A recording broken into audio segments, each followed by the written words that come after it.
नमस्कार दोस्तों, आप सभी का स्वागत है। आज हम एक महत्वपूर्ण विषय पर चर्चा करने जा रहे हैं और वो है इलेक्शन कमीशन। जैसा कि हम सभी को ये जानकारी है कि कुछ राज्यों में इलेक्शन होने वाले हैं और अगले साल जो है लोकसभा का भी इलेक्शन होने वाला है।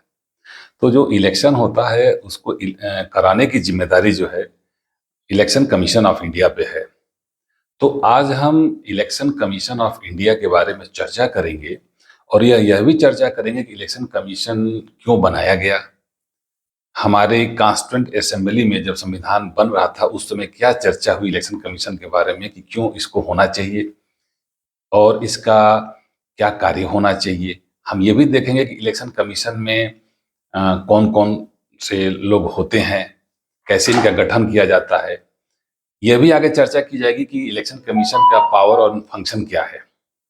साथ ही में यह भी देखा जाएगा कि अगर इलेक्शन कमीशन कोई रूल बनाता है और पार्लियामेंट भी रूल बनाती है तो दोनों में कौन सा रूल जो है प्रभावी होगा, प्रिवेल करेगा। और साथ ही हम ये भी देखेंगे कि इलेक्शन कमीशन अगर कोई निर्णय ले लेता है, जैसे चुनाव के टाइम में नॉमिनेशन के बारे में, चाहे वो रिजेक्शन का हो, चाहे कोई भी फैसला अगर इलेक्शन कमीशन करता है चुनाव के दौरान, तो क्या उस समय पीड़ित को यह अधिकार है कि वो किसी न्यायालय में जाए या न जाए, या कहाँ जाएगा। क्या न्यायालय को या किसी और प्राधिकारी को इलेक्शन कमीशन के आदेशों का रिव्यू करने का पावर है कि नहीं है। इन सभी विषयों पर आज हम चर्चा करेंगे। तो शुरू करते हैं कॉन्स्टिट्यूएंट असेंबली डिबेट से। जब संविधान का निर्माण किया जा रहा था उस समय यह चर्चा की गई कि प्रियम्बुल में जिस शब्द की हम संकल्पना कर रहे हैं, जिस भारत की हम संकल्पना कर रहे हैं, वो है भारत एक जो है लोकतांत्रिक राज्य होगा, लोकतांत्रिक देश होगा, रिपब्लिक देश होगा। और साथ ही साथ यह भी देखा गया कि सभी नागरिकों का जो राजनीतिक न्याय है वो भी सुनिश्चित किया जाएगा। तो हमारे फाउंडिंग फादर्स ने democracy, Republic and political justice के आधार पे यह माना कि एक ऐसा तंत्र होना चाहिए जो इसको सुनिश्चित करने में अपना योगदान दे। इसी पॉइंट ऑफ व्यू से एक ऐसे तंत्र की संकल्पना की गई और उस मशीनरी का नाम रखा गया इलेक्शन कमीशन। तो इलेक्शन कमीशन का उद्देश्य यह रहा।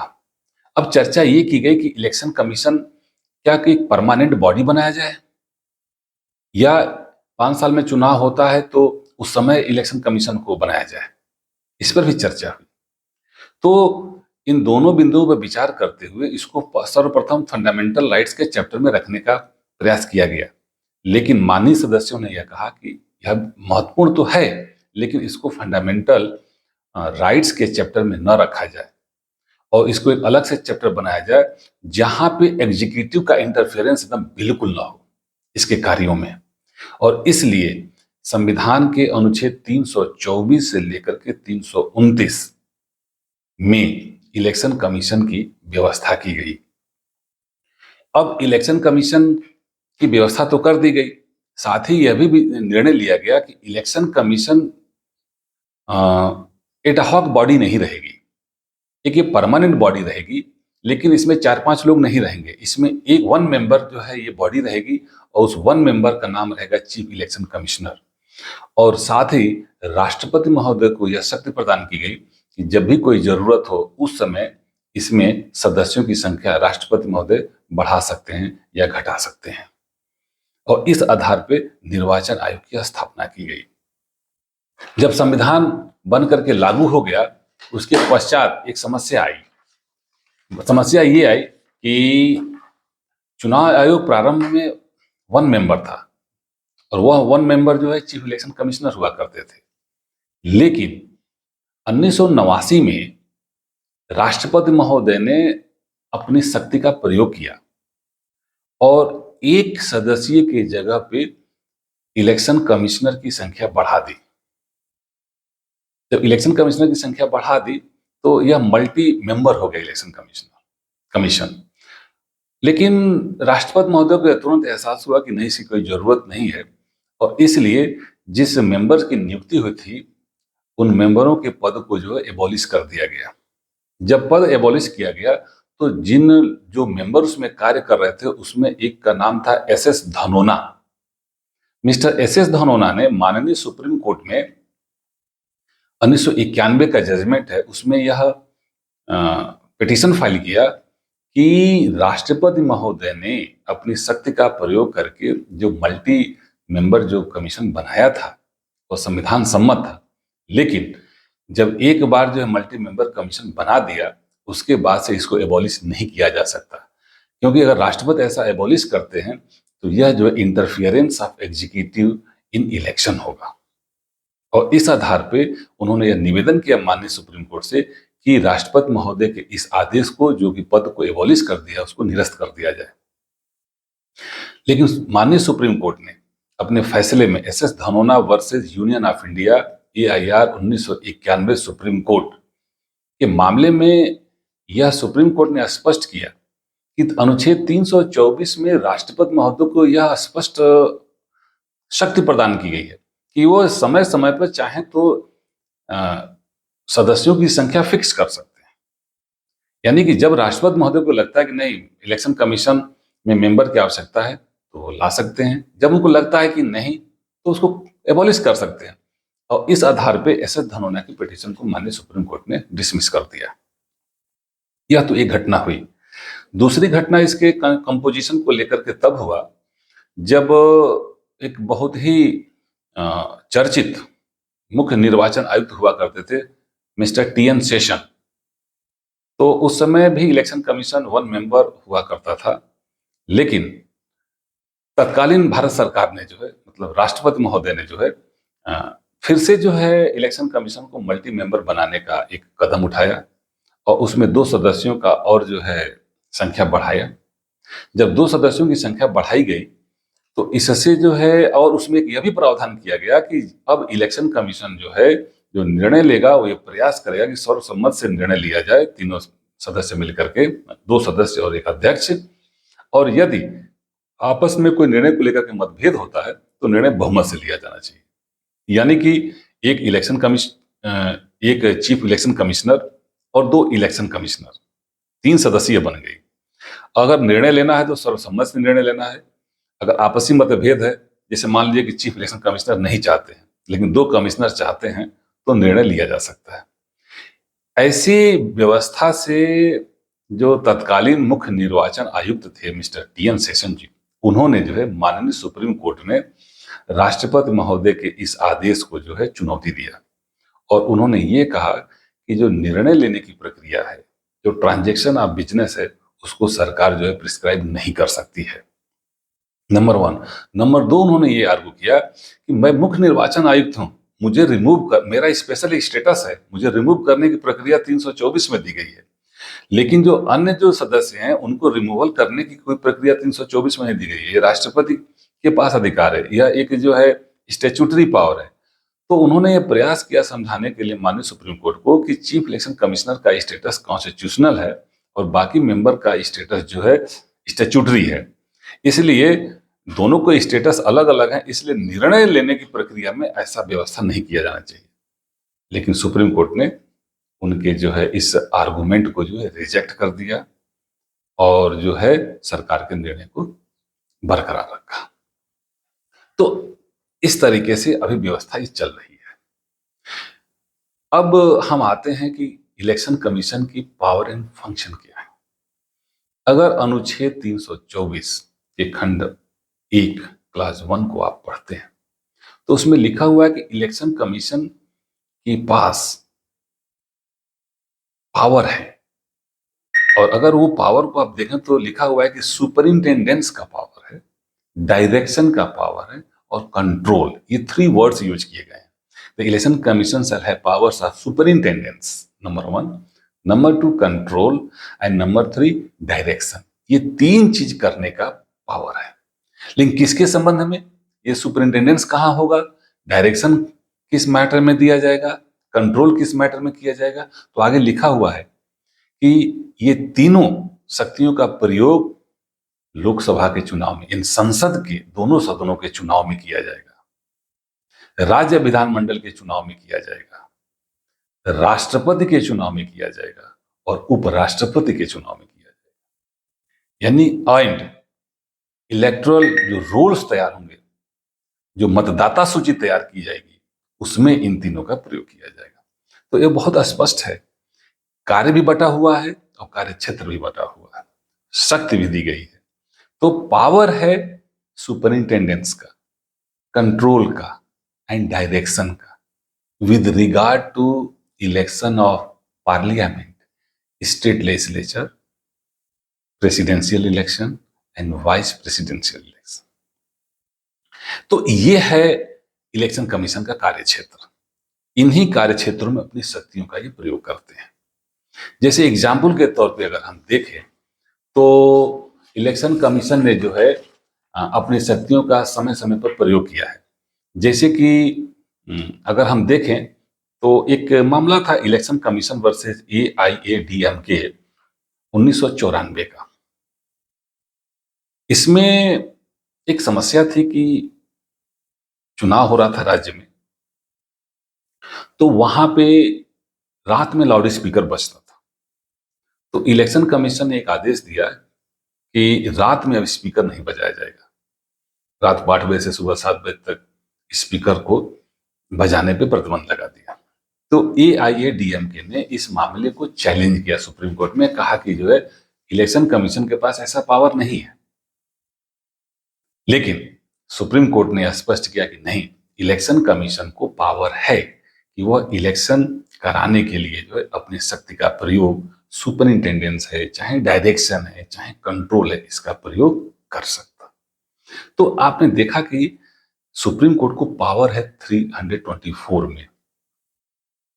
अब ये पावर को लेकर के बहुत बड़ा मतभेद रहता है समय समय पे।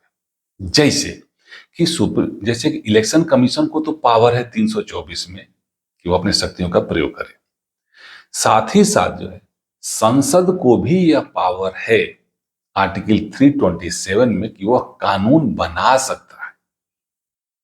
Parliament can make a law with regard to election of parliament, state legislature, presidential election, vice presidential election, कि कैसे कराना है। ऐसे ही राज्य सरकार को भी पावर है 328 में कि वो भी जो है कानून बना सकती है। और जब संसद या राज्य विधानमंडल ऐसे कानून बनाते हैं तो इलेक्शन कमीशन को उस कानून के अनुसार कार्य करना होता है। तो एक तरफ इलेक्शन कमीशन का पावर है, दूसरा संसद और राज्य विधानमंडल द्वारा बनाए गए कानून है। दोनों में तालमेल होना आवश्यक है।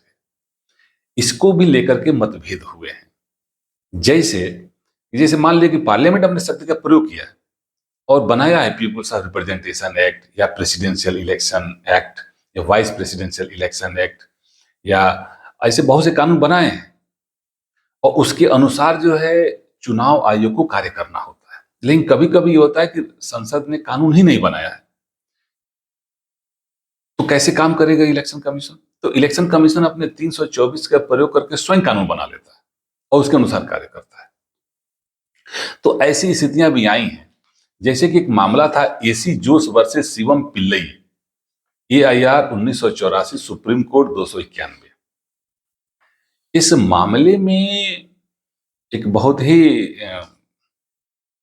कॉन्फ्लिक्ट पैदा हो गया था, क्योंकि संसद ने कानून बनाया था कि जो निर्वाचन होगा उसमें जो मतदान होगा वो बैलेट पेपर से होगा। ऐसा संसद ने कानून बनाया था। लेकिन निर्वाचन आयोग ने इस कानून को न मानते हुए और स्वयं एक अपना 324 में कानून बना दिया कि नहीं, अब इलेक्शन जो है और या वोटिंग जो है इलेक्ट्रॉनिक मशीन से होगी, क्योंकि उस समय इलेक्ट्रॉनिक मशीन का सिस्टम आ गया था और निर्वाचन आयोग ने सोचा कि हम इलेक्ट्रॉनिक मशीन से करा लें चुनाव। तो इसको लेकर के मामला सुप्रीम कोर्ट में पहुंचा और चैलेंज किया गया कि जब संसद ने कानून बना दिया है कि बैलेट पेपर से चुनाव होगा, तो फिर इलेक्शन कमीशन क्यों जो है इलेक्ट्रॉनिक मशीन से करा रहा? तो इलेक्शन कमीशन ने भी अपने तर्क रखे कि इलेक्ट्रॉनिक मशीन से कराने से क्या फायदे हैं। लेकिन सुप्रीम कोर्ट ने कहा कि नहीं, जब संसद ने कानून बना दिया है अपनी शक्ति का प्रयोग करके 327 आर्टिकल में, और यह स्पष्ट कर दिया है कि चुनाव जो है बैलेट पेपर से होगा, तो आपको बैलेट पेपर से ही कराना होगा। और सुप्रीम कोर्ट ने चुनाव आयोग के आदेश को निरस्त कर दिया।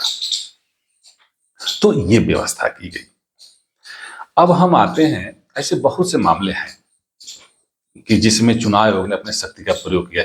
जैसे मान लीजिए कि ADR versus union of India का केस था, या PUCL versus union of India का केस था, जिसमें जो है पक्षकारों को अपने एजुकेशन क्वालिफिकेशन या अपना बैकग्राउंड सब डिस्क्लोज करना होता है। ऐसा कानून बनाया गया जिसको सुप्रीम कोर्ट ने माना कि नहीं ठीक है। अगर जो है संसद ने कानून नहीं बनाया, तो बाद में संसद ने कानून बनाया, उसको भी सुप्रीम कोर्ट ने जो नहीं माना, क्योंकि वो जो है कानून ठीक नहीं था। तो इस आधार पर निर्वाचन आयोग समय समय पर कानून बनाता रहता है। अब हम आते हैं एक नए विषय पे, और वो है कि अगर जो है मान लीजिए कि चुनाव चल रहा है, चुनाव प्रारंभ हो गया है। चुनाव किसे कहते हैं, इसको भी सुप्रीम कोर्ट ने स्पष्ट किया।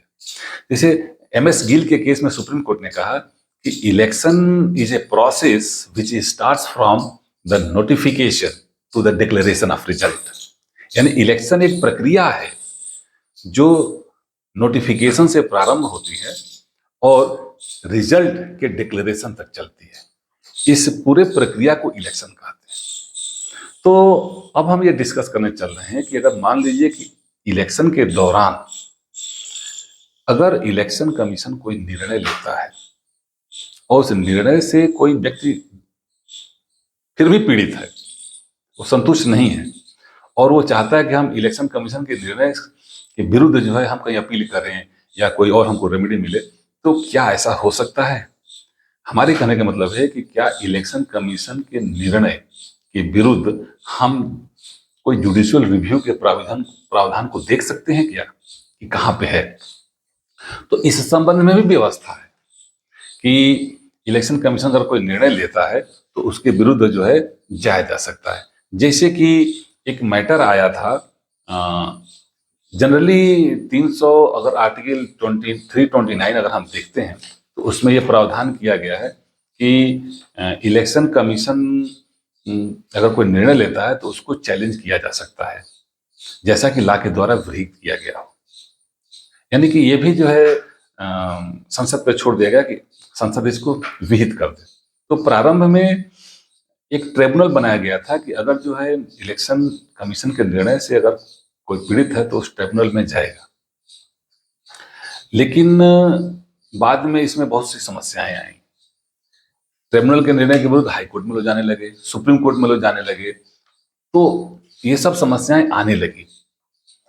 तो बाद में क्या हुआ कि एक मामला आया जो कि वो है N P Ponnuswami versus returning officer AIR 1962 supreme court.